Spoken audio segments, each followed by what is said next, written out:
Hello students, अब तक हम स्टैटिस्टिक्स के पार्ट ए के 2 चैप्टर्स कंप्लीट कर चुके हैं, पार्ट बी के 3 चैप्टर्स कंप्लीट कर चुके हैं। आज हम पार्ट सी का फर्स्ट चैप्टर स्टार्ट करने जा रहे हैं जिसका नाम है man power resources of Punjab. तो बेटा वर्ड देखो, man power resources of Punjab. तो बेटा इधर वर्ड है रिसोर्सेज।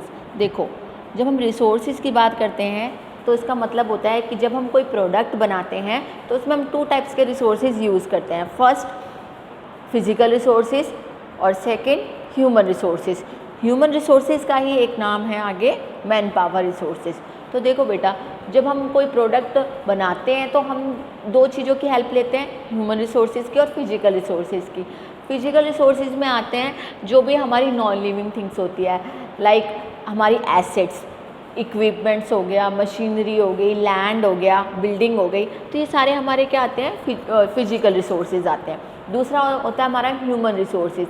ह्यूमन रिसोर्सेज का मतलब होता है जो मैन पावर, ठीक है, जो हम जो ह्यूमन काम में यूज़ करते हैं वो हमारे क्या कहलाते हैं, ह्यूमन रिसोर्सेज। जैसे कि अगर हमें कोई प्रोडक्ट बनाना है तो उस प्रोडक्ट को बनाने के लिए जो हम इक्विपमेंट यूज़ करेंगे, रॉ मटेरियल यूज़ करेंगे, मशीनरी यूज़ करेंगे, वो हमारे हो जाएंगे फिजिकल रिसोर्सेज। और जो उन फिजिकल रिसोर्सेज का यूज़ करके प्रोडक्शन करते हैं वो हमारे क्या होते हैं, ह्यूमन रिसोर्सेज। तो इस चैप्टर में हम पढ़ेंगे man power resources of Punjab, मतलब पंजाब में कितनी मैन पावर रिसोर्सेज हैं, यानी कि पंजाब जो है उसमें किस तरह से जो मैन पावर है वो उसके एज अ रिसोर्स काम आता है। ठीक है, अब देखो पहला बेटा, देखो इस चैप्टर्स का एक बार मैं बता देती हूँ। इस चैप्टर में हम क्या क्या पढ़ेंगे। पहले तो एक इंट्रोडक्शन हो जाएगा कि मैन पावर रिसोर्सेज क्या होते हैं, देन फीचर हो जाएंगे मैन पावर रिसोर्सेज के। फिर हम size and growth of population की बात करेंगे कि मतलब साइज़ और जो ग्रोथ है पॉपुलेशन की वो कैसे बढ़ती है, जिसमें हम बर्थ रेट के बारे में पढ़ेंगे कि बर्थ रेट क्या होता है, डेथ रेट क्या होता है, ठीक है, रीज़न क्या है बर्थ रेट इंक्रीज़ होने के। देन हम सेकंड इसमें पढ़ेंगे डेंसिटी ऑफ पॉपुलेशन की, मतलब 1 स्क्वायर किलोमीटर में कितने लोग रहते हैं। ठीक है, फिर रीजंस पढ़ेंगे कि ज़्यादा लोग क्यों रहते हैं, reasons of more density in Punjab. Literacy ratio के बारे में पढ़ेंगे कि कितना लिटरेसी रेशियो है। रीज़न पढ़ेंगे कि लिटरेसी रेशियो बढ़ रहा है या घट रहा है। सेक्स रेशियो के बारे में पढ़ेंगे, इसको हम जेंडर रेशो भी कहते हैं कि मेल और फीमेल के बारे में कि कितने मेल है और कितने फीमेल है। देन अर्बनाइजेशन के बारे में पढ़ेंगे कि पंजाब में और कहाँ से शहरीकरण हुआ है, यानी कि अर्बनाइजेशन हुई है।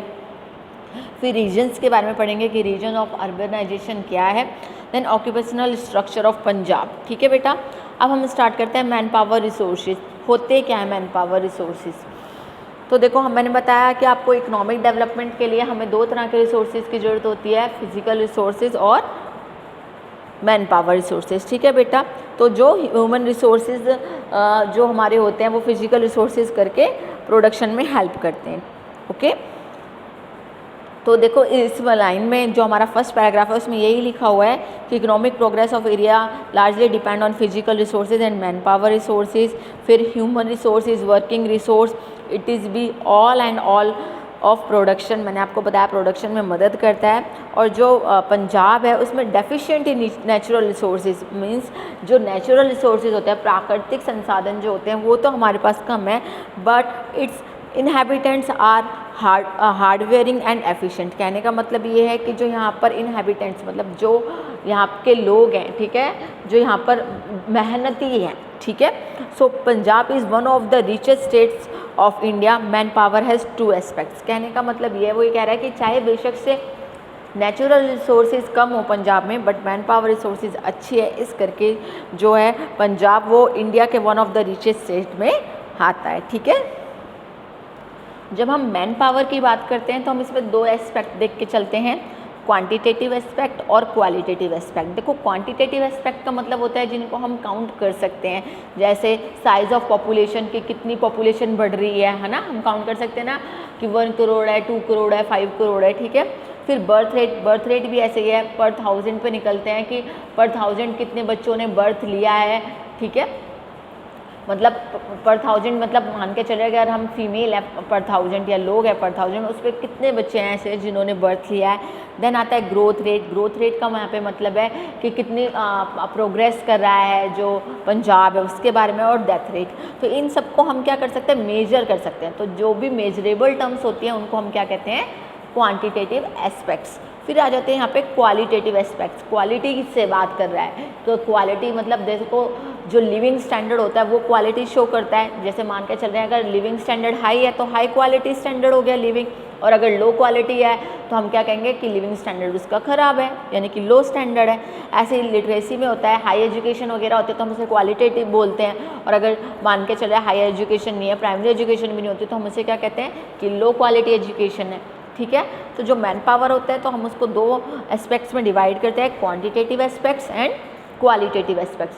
क्वांटिटेटिव में हम मेजरेबल टर्म्स देखते हैं और क्वालिटेटिव में हम ऐसे टर्म्स देखते हैं जिनको हम मेजर नहीं कर सकते। जैसे लिविंग स्टैंडर्ड है, उसको हम ये तो नहीं मेजर कर सकते 1 लिविंग स्टैंडर्ड है, 2 लिविंग स्टैंडर्ड है, नो। या तो हम बोलेंगे कि हाई लिविंग स्टैंडर्ड है, लो लिविंग स्टैंडर्ड है। ऐसी एजुकेशन लिटरेसी की बात करते हैं तो हम बोलते हैं या तो हाई लिटरेट लोग हैं या फिर लो लिटरेट लोग हैं। ठीक है, फिर आगे देखो इसके main features of man power resources. इनके मेन फीचर्स क्या हैं? फीचर्स मतलब क्या होता है? करेक्टरिस्टिक्स। ठीक है, so the main feature of man power in Punjab, first size and growth of population. तो देखो बेटा बोलने का मतलब इसका ये है कि साइज़ क्या है पॉपुलेशन का पंजाब में और ग्रोथ किस हिसाब से हो रही है उसको हम क्या कहते हैं? Size and growth of population. ठीक है, तो ये आपको एक टेबल बताई गई है, उसमें आपको बताया गया है कि 1901 में इतनी पॉपुलेशन थी, फिर उसके बाद ग्रोथ रेट जो है वो नहीं निकाल सकते क्योंकि ग्रोथ रेट हमें पहले वाली पॉपुलेशन नहीं पता। कि अगर देखो आप एक बात हमेशा ध्यान रखना कि जो सेंसस होता है यानी कि जब हम पॉपुलेशन को काउंट करते हैं वो हर 10 साल बाद काउंट करते हैं। जो फर्स्ट टाइम हुई थी वो 1901 में हुई थी, तो इसलिए जो उसकी ग्रोथ रेट है वो हम निकाल नहीं पाए क्योंकि उसके लिए हमें प्रीवियस ईयर की ज़रूरत होती है। ठीक है, उसके बाद जब हमने 1911 में देखा कि पॉपुलेशन इतनी हुई है तो हमने देखा कि ग्रोथ रेट क्या है, इसमें तो माइनस में गई क्योंकि आपको भी पता है उस समय बहुत ज़्यादा जो फ्रीडम फाइटर थे उनकी डेथ होना और ये सब बहुत सारी चीज़ें हुई थी, तो इस करके इसमें क्या गई थी? ग्रोथ रेट माइनस में गई थी। उसके बाद प्लस प्लस प्लस फिर कभी माइनस। तो इसमें क्या बताया गया है size and growth of population में कि कैसे कैसे साइज़ जो है वो पॉपुलेशन का बढ़ा है। तो ये 1901 से लेके 2011 तक है, हर 10 साल बाद पॉपुलेशन सेंसस किया जाता है।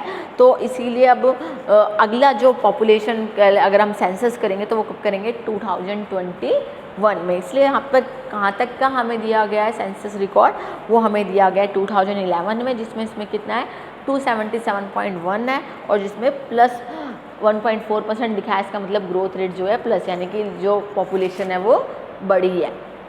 फिर बेटा जो वो टेबल है यहाँ पे अभी हमने देखी थी उसके रीज़न बताए गए हैं कि पहले पॉपुलेशन डिक्रीज़ क्यों हुई। हमें पता है कि वहाँ पर बीमारी भी फैल गई थी प्लेग नाम की।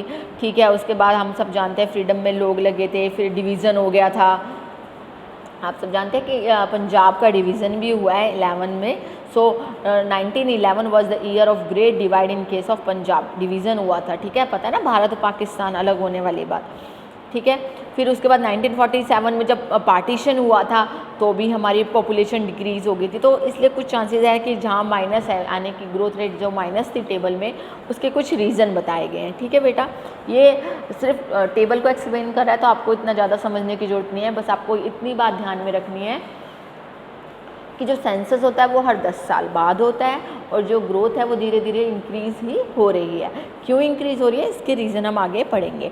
तो देखो ग्रोथ ऑफ पॉपुलेशन में हम बात करते हैं किसकी? बर्थ रेट की। ठीक है, अब देखो जितनी ज़्यादा बर्थ रेट होगी उतनी ज़्यादा पॉपुलेशन बढ़ेगी। बर्थ रेट मीन्स अगर जितने ज़्यादा बच्चे अगर मान के चल रहे हैं हम बर्थ लेंगे तो ऑब्वियस है कि उतनी ज़्यादा हमारी क्या होगी?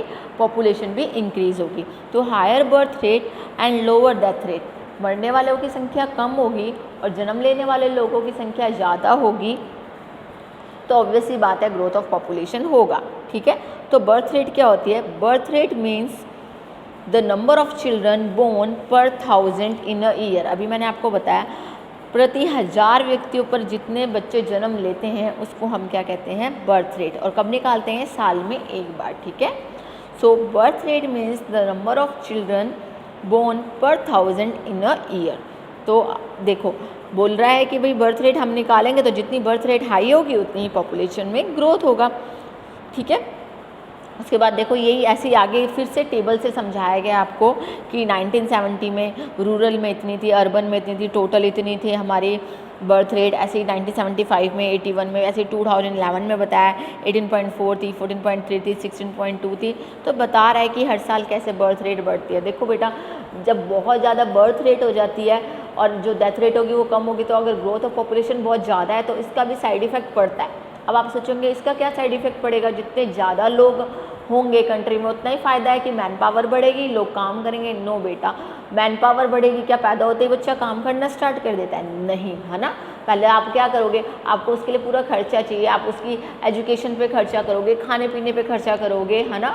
आप चाहोगे कि उसको एक क्वालिटी लाइफ मिले तो उस पर खर्चा होगा। तो सबसे पहले हमें क्या करना पड़ता है? एक्सपेंडिचर करना पड़ता है। उसके बाद कहीं जाकर ऐसा होता है कि हमें मैन पावर का जो है वो फ़ायदा मिलता है। तो पहले इतना एक्सपेंडिचर करने के लिए मनी होनी भी चाहिए।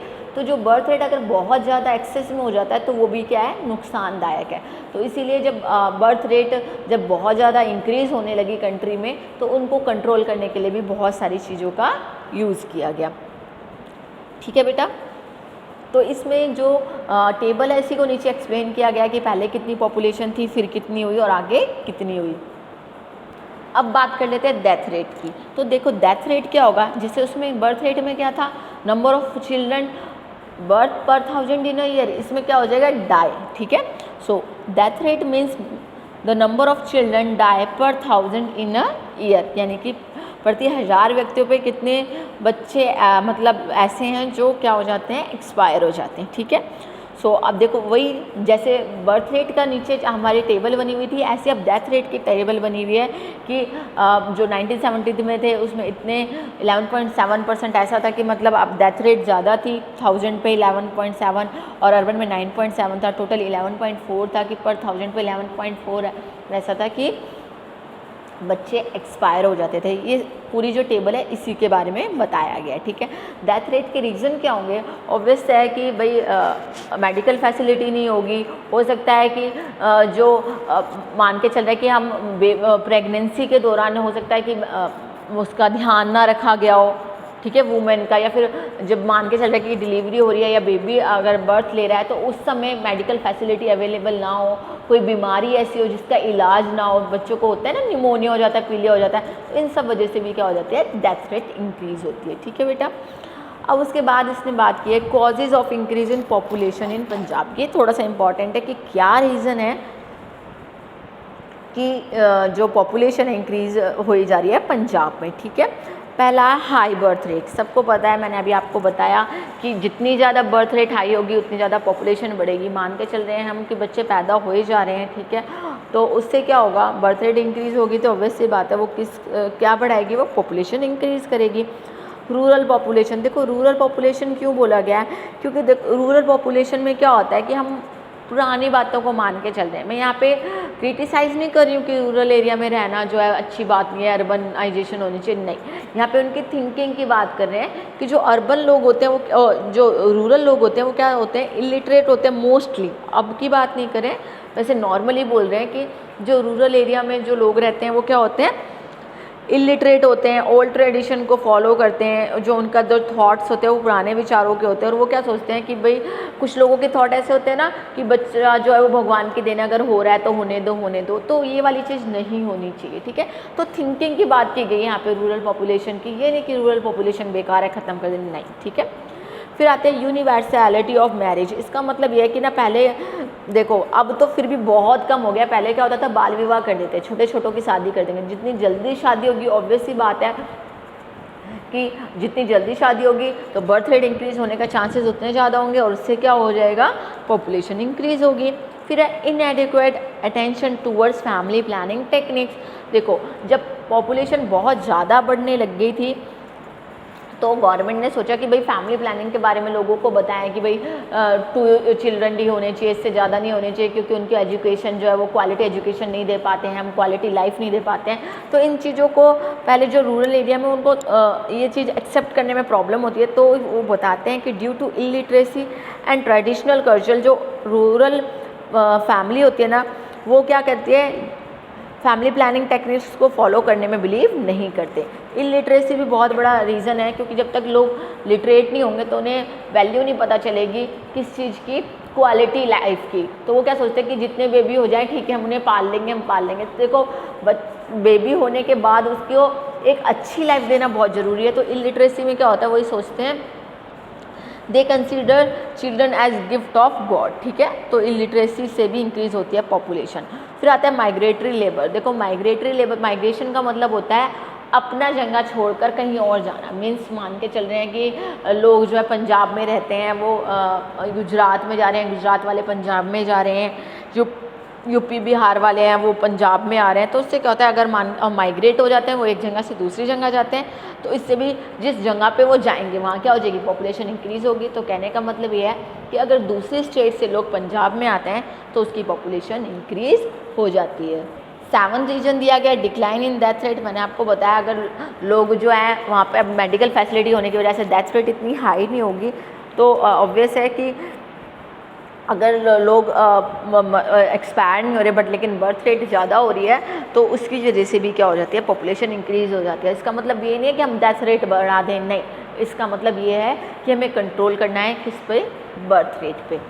देन आता है density of population. Density of population का मतलब होता है कि 1 स्क्वायर किलोमीटर में जितने लोग रहने वाले होते हैं। मतलब अगर हम देखें स्क्वायर किलोमीटर का होता है मतलब चारों जगह से नाप के, ठीक है, यानी कि 1 किलोमीटर सबको पता है। तो अगर स्क्वायर किलोमीटर करना है तो मतलब यह है कि लंबाई और चौड़ाई, अगर हम एक डिब्बा बना देते हैं ना, लंबाई और चौड़ाई, तो वो होता है हमारा स्क्वायर किलोमीटर।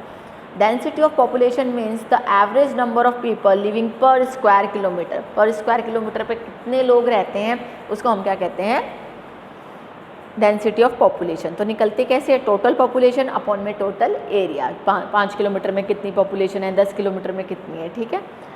तो देखो इसमें आगे बताया गया है ईयर 1901 में इतने थे, फिर इंडिया में इतने थे, पंजाब में 150, 1961 में। देखो आप धीरे धीरे 2011 की बात करें तो अब क्या हो रहा है, पर स्क्वायर किलोमीटर में ऑल ओवर इंडिया देखें तो 382 हैं, बट सिर्फ पंजाब की बात करें तो यहाँ पे कितने हैं, 550, जो कि एक सोचने वाली बात है कि धीरे धीरे पॉपुलेशन इतनी बढ़ गई है कि 1961 में यहाँ पे सिर्फ 150 लोग रहते थे पर स्क्वायर किलोमीटर में, और अब वहाँ पे कितने हो गए हैं, 150 से 550 तक, ठीक है,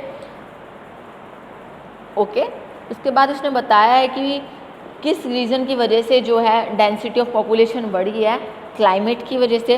क्लाइमेट की वजह से कैसे, क्योंकि देखो कहने का मतलब है जहाँ क्लाइमेट ज़्यादा अच्छा होगा वहाँ पे लोग रहना ज़्यादा पसंद करेंगे, ठीक है, सूट करेगा। अगर अब मान के चलो बहुत ठंडा एरिया, वहाँ कोई जाएगा नहीं, बीमार होने के चांसेस रहेंगे। तो पंजाब का क्लाइमेट इतना सही है कि वहाँ पे लोग जो है हेल्थ उनकी सही रहती है।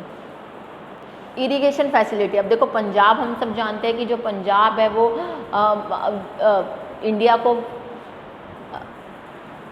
इंडिया को जो है वो फूड प्रोवाइड कराता है, इसको फूड बाउल भी कहते हैं इंडिया का। तो यहाँ पे क्या इरिगेशन फैसिलिटी है, तो लोग क्या करेंगे, ज़्यादा से ज़्यादा यहाँ पर आएंगे रिच होने के लिए, क्योंकि इरिगेशन फैसिलिटी है।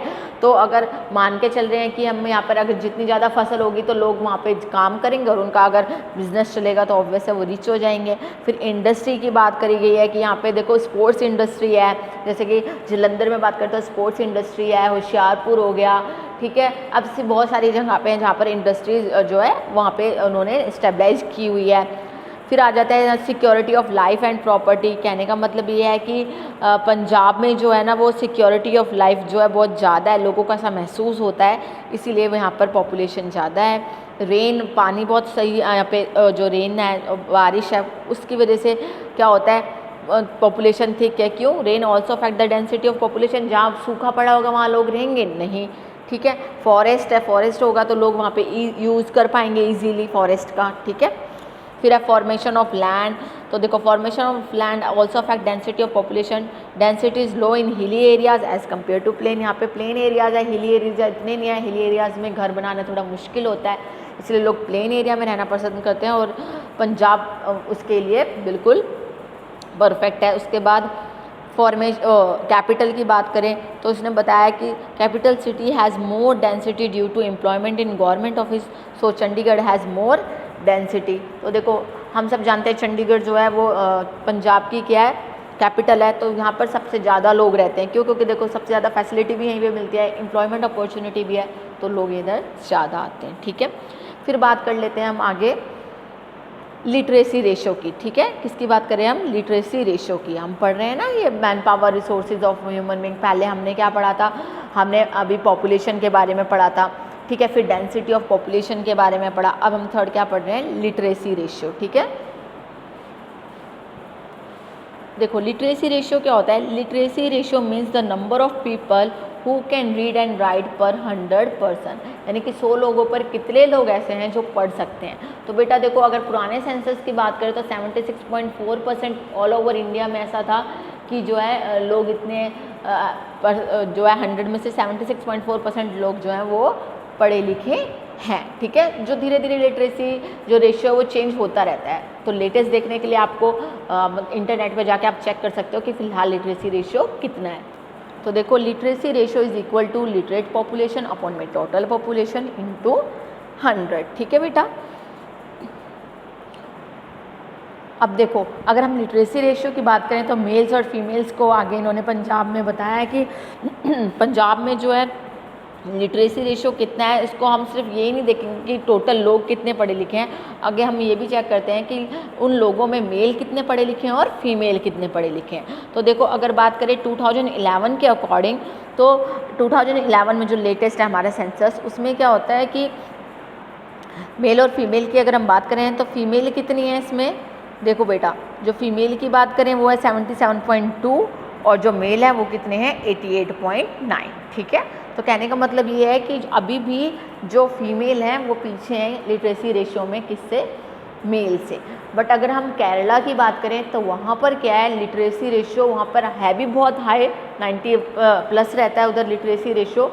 इसके साथ साथ एक बात और भी है, वो ये कि वहाँ पे लिटरेट वुमेन ज़्यादा है as compare to literate man, okay. इसके बाद हम बात कर लेते हैं fourth point is sex ratio, जिसको हम जेंडर रेशियो भी कहते हैं कि मेल और फीमेल कितने हैं।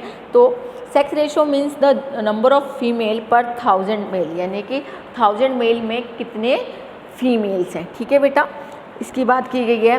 तो मैंने आपको बताया कि क्योंकि केरला में जो पॉपुलेशन है, अगर वहाँ पे बात करी जाए तो केरला में लिटरेसी रेशियो ज़्यादा है, पढ़ी लिखी लड़कियाँ ज़्यादा है एज़ कम्पेयर टू बॉयज़। तो वहाँ पर ऐसे ही सेम वहाँ पे क्या है कि गर्ल्स ज़्यादा है एज़ कम्पेयर टू बॉयज़। कहने का मतलब ये है कि अगर वहाँ पे सेक्स रेशियो की बात की जाए तो पर 1000 बॉयज़ पे मोर देन 1000 गर्ल्स हैं, ठीक है।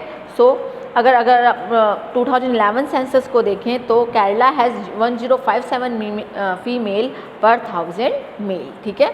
तो इधर देखिए अगर हम सिर्फ पंजाब की बात कर रहे हैं तो 2011 में जो सेक्स रेशियो था वो कितना है? 940, यानी कि कहने का मतलब ये है कि ये बुरा रेशियो नहीं है कि पर 1000 मेल पर कितनी फीमेल है?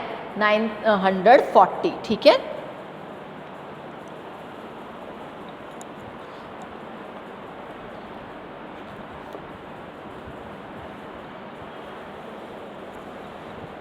अब हम अर्बनाइजेशन की बात कर लेते हैं। देखो बेटा अर्बनाइजेशन का मतलब क्या होता है? अर्बनाइजेशन का मतलब होता है कि जो पीपल हैं वो क्या होता है?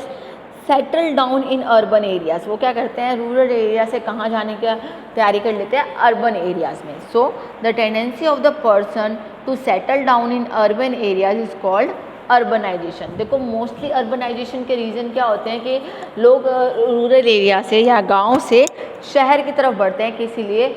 एम्प्लॉयमेंट के लिए, है ना, क्योंकि उन्हें काम चाहिए होता है, ठीक है। So Ludhiana has the highest percentage of urban population. तो जो पंजाब का लुधियाना है वहाँ पर सबसे ज़्यादा क्या है? अर्बन पॉपुलेशन है। तो देखो यहाँ पे बात की गई है कि 1971 में रूरल जो लोग थे वो 76.30 थे और अर्बन में कितने थे? 23.70। बट अगर हम 2011 से कंपेयर करें इसको, जो हमारा लास्ट सेंसस था, उसके अकॉर्डिंग जो रूरल एरिया उसमें सिर्फ 62.5 लोग रह गए हैं और अर्बनाइजेशन कितना हो गया?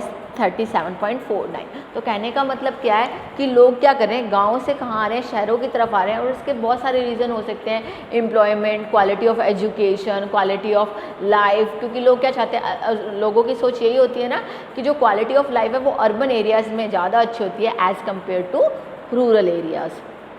अब देखो बेटा अर्बनाइजेशन के क्या क्या रीज़न हो सकते हैं। एक तो मैंने आपको रीज़न बता ही दिया कि एम्प्लॉयमेंट के लिए होता है। दूसरा इसमें क्या दिया हुआ है? Partition of the country. हम सब जानते हैं कि फ्रॉम 1951 टू 2011 जो लास्ट सेंसस था, तो अर्बन पॉपुलेशन इंक्रीज़ हो चुकी है कहाँ से 21.7 से 37.49 तक। ये किस लिए हुआ है? क्योंकि पार्टीशन ऑफ कंट्री, हम सब जानते हैं ना कि जो इंडिया और पाकिस्तान का क्या हुआ था, पार्टीशन हुआ था, उसकी वजह से भी ऐसा हुआ है। तो कि जो person who migrate from Pakistan settled in cities and town, ठीक है, तो अगर मान के चल रहे हैं माइग्रेट हुए हैं लोग कि पाकिस्तान जो मतलब मान के चल रहे हैं कि इंडिया और पाकिस्तान का पार्टीशन हुआ, तो वहाँ से जो लोग आए वो कहाँ चले गए, डायरेक्ट सिटीज़ और टाउन में चले गए। इसके बाद बोला गया है कि बैकवर्ड विलेजेस में मैंने आपको बताया कि वहाँ पे फैसिलिटीज़ नहीं होती, एजुकेशन फैसिलिटी, मेडिकल फैसिलिटी, यानी कि क्वालिटी ऑफ लाइफ जो है, स्टैंडर्ड ऑफ लाइफ वहाँ पे लो होता है, इसलिए लोग कहाँ आ जाते हैं, अर्बन एरियाज़ में। तो इंडस्ट्रियलाइजेशन, देखो रूरल एरिया में कहीं ना कहीं इंडस्ट्रियलाइजेशन की कमी होती है, वहाँ पे लोग जो है वो इंडस्ट्रीज़ मतलब स्टेबलाइज भी नहीं करना चाहते, और रूरल एरिया वाले लोग क्या कहते हैं कि नहीं यहाँ पे इंडस्ट्रीज़ बनानी भी नहीं है। तो ठीक है, तो अगर लोगों को एम्प्लॉयमेंट चाहिए, इंडस्ट्रियलाइजेशन होगा तो अर्बनाइजेशन में अर्बन एरियाज़ में चले जाते हैं। फिर आ जाता है ट्रांसपोर्ट फैसिलिटी। हम सब जानते हैं कि जो रूरल एरिया वहाँ पे सड़कें अच्छी नहीं होती हैं, है ना, रोड अच्छे नहीं होते, ना ही कोई ट्रांसपोर्ट फैसिलिटी अवेलेबल होती है, और जबकि रूरल एरिया से कंपेयर करें तो अर्बन एरियाज़ में सारी सुविधाएं होती हैं। इसलिए क्या होते हैं, जो मोस्टली पीपल है वो हायर एजुकेशन के लिए शिफ्ट हो जाते हैं कहाँ पर, अर्बन एरियाज़ में। ठीक है बेटा, इसके बारे में मैं आपको बता ही चुकी हूँ कि 1901 में 12.30 था अर्बन, और अब कितना हो गया 2011 में 37.4 और 37.50। उसके बाद इसका 6 पॉइंट है ऑक्यूपेशनल डिस्ट्रीब्यूशन ऑफ पॉपुलेशन। तो इसमें कहने का मतलब ये है, ऑक्यूपेशन क्या होता है, हमारा काम, ठीक है, डिस्ट्रीब्यूशन ऑफ पॉपुलेशन मतलब कि लोग कितनी तरह के कामों में लगे हुए हैं। तो occupational distribution of population means the different occupation adopted by the people residing in a state. क्योंकि हम सिर्फ पंजाब की बात कर रहे हैं, तो बता रहा है कि पंजाब में रहने वाले लोगों ने कौन कौन से ऑक्यूपेशन में डिस्ट्रीब्यूशन हो रखा है उनका ऑक्यूपेशन में। हमने में से पढ़ा है, अपने बिजनेस स्टडीज़ में भी पढ़ा था कि एक प्राइमरी सेक्टर होता है, एक सेकेंडरी सेक्टर होता है, टेरिशरी सेक्टर होता है। तो उसी के बारे में बात की गई है कि जो ऑक्यूपेशन है उसमें प्राइमरी सेक्टर यानी कि एग्रीकल्चर में भी लोग हैं, सेकेंडरी सेक्टर मीन्स इंडस्ट्रीज़ में भी लोग हैं, और टेरिशरी सेक्टर यानी कि ट्रांसपोर्ट, बैंकिंग, इंश्योरेंस, इसमें भी है। ठीक है, तो अब पता ही है हमें प्राइमरी सेक्टर क्या है, जो हम बिजनेस स्टडीज़ में पढ़ ही चुके हैं, agriculture, poultry, dairy, fishes etcetera. Secondary में हमारी इंडस्ट्रीज़ आ जाती है, small scale and cottage industries. और टर्शियरी में क्या होता है हमारा, communication, transport, banking, insurance and commerce. ठीक है, तो देखो बेटा यहाँ पर भी फिर से टेबल दी गई है कि मतलब 2004 के अकॉर्डिंग देखें हम, तो यहाँ पे प्राइमरी में 45.30 है, सेकेंडरी में 24.87 है, टर्शियरी में 29.83 है। अब जैसे जैसे अर्बनाइजेशन होता जाएगा या फिर आप कहें कि डेवलपमेंट ऑफ कंट्री होता जाएगा, तो धीरे धीरे जो लोग हैं वो प्राइमरी से शिफ्ट होते जाएंगे किसकी तरफ, सेकेंडरी की तरफ। क्योंकि देखो बेटा अगर कंपेयर करें 1971 में तो 62.66 था प्राइमरी लेवल, और अब कितना रह गया, सिर्फ 45.3। ठीक है, और सेकेंडरी 13.28 था, और जो भी बढ़ के कितना हो चुका है 24.87। ठीक है, तो बेटा जो आज का हमारा चैप्टर था वो मेन किसके लिए था, man power resources of Punjab की जो मैन पावर रिसोर्सेज है पंजाब में वो किस तरह है। इसमें हमने पढ़ा कि मेन फीचर्स क्या हैं power resources, man power resources के। उसके बाद हमने पढ़ा कि साइज़ और ग्रोथ क्या है पॉपुलेशन की, birth rate, death rate, reason भी पढ़े इंक्रीज़ होने के, डेंसिटी ऑफ पॉपुलेशन के बारे में पढ़ा, लिटरेसी रेशियो के बारे में पढ़ा, सेक्स रेशियो के बारे में पढ़ा, अर्बनाइजेशन के बारे में पढ़ा, रीजंस पढ़े उसके, और ऑक्यूपेशनल स्ट्रक्चर ऑफ पंजाब पढ़ा कि ये तीनों में ही हैं, प्राइमरी, सेकेंडरी और टर्शियरी। अब धीरे धीरे लोग जो है वो प्राइमरी सेक्टर से निकल के किसकी तरह मूव ऑन कर रहे हैं, इंडस्ट्रीज़ की तरफ। तो आई होप कि आपको ये चैप्टर समझ में आया हो और आप इससे अच्छे से नोट्स बना सके। थैंक यू बच्चों। इसके साथ मैं आपको बोलना चाहूँगी कि हमारा फर्स्ट चैप्टर पूरा ये कंप्लीट हो चुका है।